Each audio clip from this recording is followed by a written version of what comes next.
Bueno, seguimos con la parte 2 de la sesión uno. Sinceramente, tuve que volver a reiniciar la computadora porque tuve algunos problemas técnicos, pero bueno, continuamos con el desarrollo de la unidad. Voy a compartir pantalla para que sigamos viendo el PowerPoint que se relaciona con esta unidad. Y en este sentido vamos a continuar hablando sobre orden social. Y en este sentido, valga la redundancia,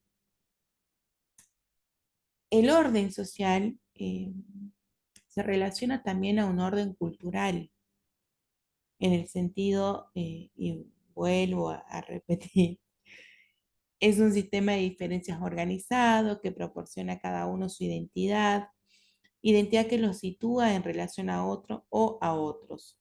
Entonces, como veníamos hablando en la primera parte de esta sesión, nosotros encontramos que existe una interrelación entre los individuos que les permite tener una ubicación en la sociedad.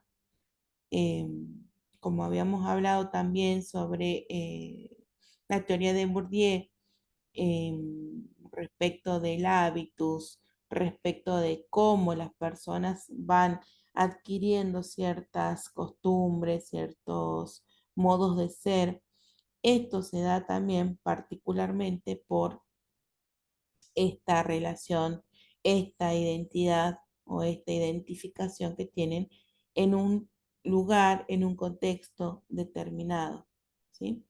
De ahí que se organicen de esta forma por cuanto al tener en común ciertas características, eh, también se van perfilando y especificando ciertos espacios y ciertas formas de ser en esta comunidad o en esta sociedad. Ahora vamos a pasar a ver las diferentes o los diferentes tipos o modelos de sociedades que hemos encontrado eh, en el desarrollo de nuestra historia. Una de las principales o de las primeras formas sociales ha sido la esclavitud, en donde la sociedad esclavista consideraba a las personas, a los esclavos, como objetos, no los consideraba personas. Entonces se comerciaba con estas personas como si fueran mercancía. Estas personas debían obedecer a un amo, a algún señor de que eh, disponía de ellos y no contaban con la libertad para su autodeterminación.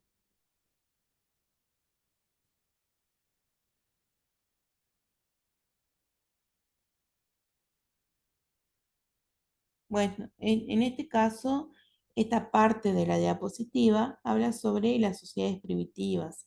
En estas sociedades, en realidad, estaba la lógica de la subsistencia, por cuanto estas personas cazaban, pescaban y demás para eh, justamente subsistir, poder vivir eh, en ese mundo que se les presentaba en ese contexto y en ese espacio determinado. Luego nos encontramos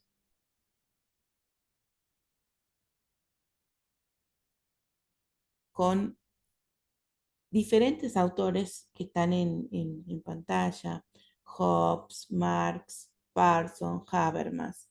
Son diferentes autores que en un momento histórico empezaron a observar a la sociedad y a advertir que existían diferentes características eh, en un punto específico de la historia. ¿Por qué?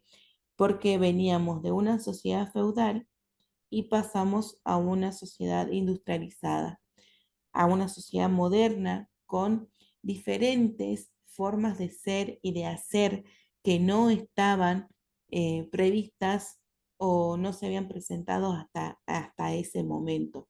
Entonces ellos, al, al teorizar, al observar, van perfilando diferentes formas de ver a la sociedad. Eh, una mirada optimista, yo una mirada pesimista, viendo desde el conflicto social, viendo desde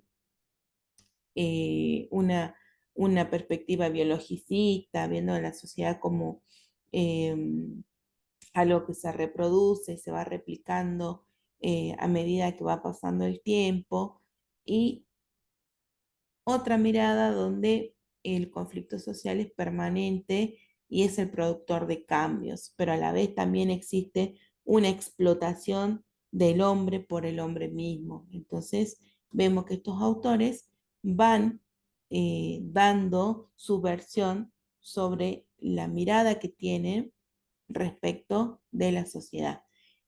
Y en ese momento es donde nosotros hablamos de esta sociedad moderna que cambia las reglas de juego, ya no vemos a una sociedad eh,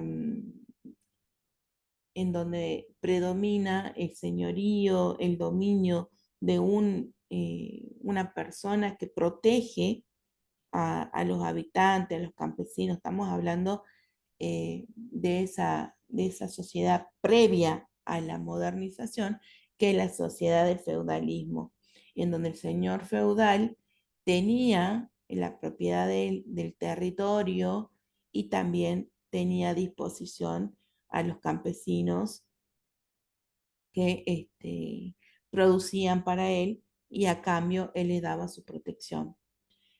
Estos campesinos son expulsados a la ciudad y tienen que desarrollarse y aprender a trabajar, porque es lo único que les queda para poder subsistir, porque ya no tienen los medios de producción, no tienen el capital, y lo único que tienen es su fuerza de trabajo.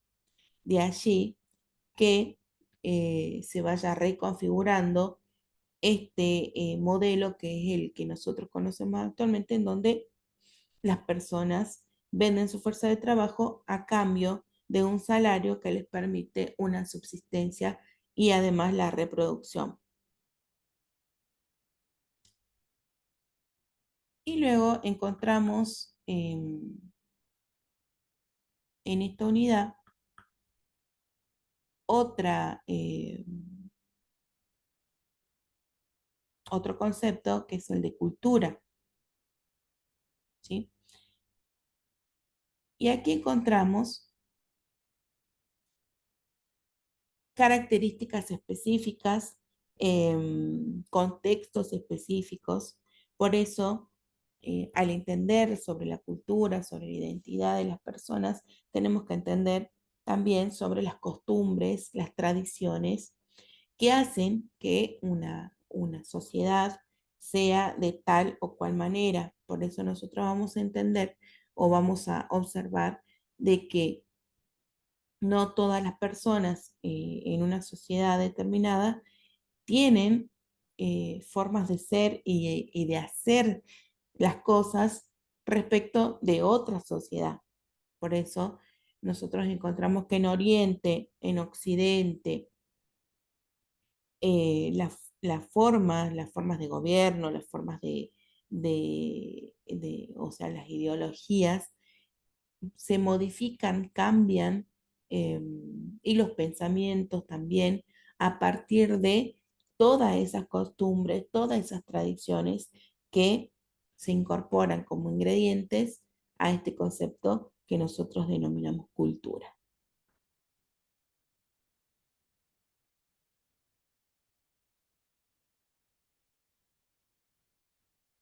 Bien.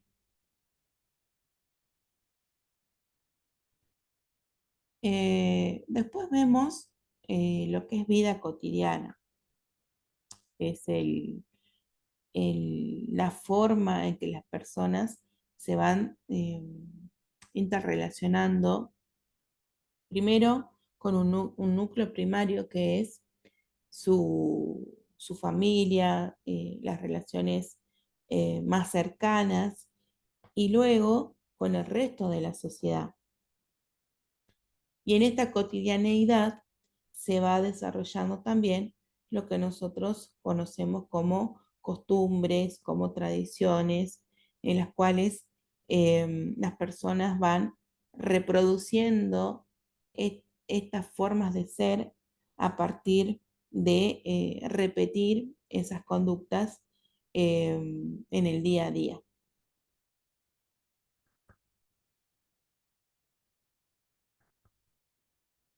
Luego encontramos, aguárdame un segundito. Estoy tratando de pasar el power y no lo estoy logrando.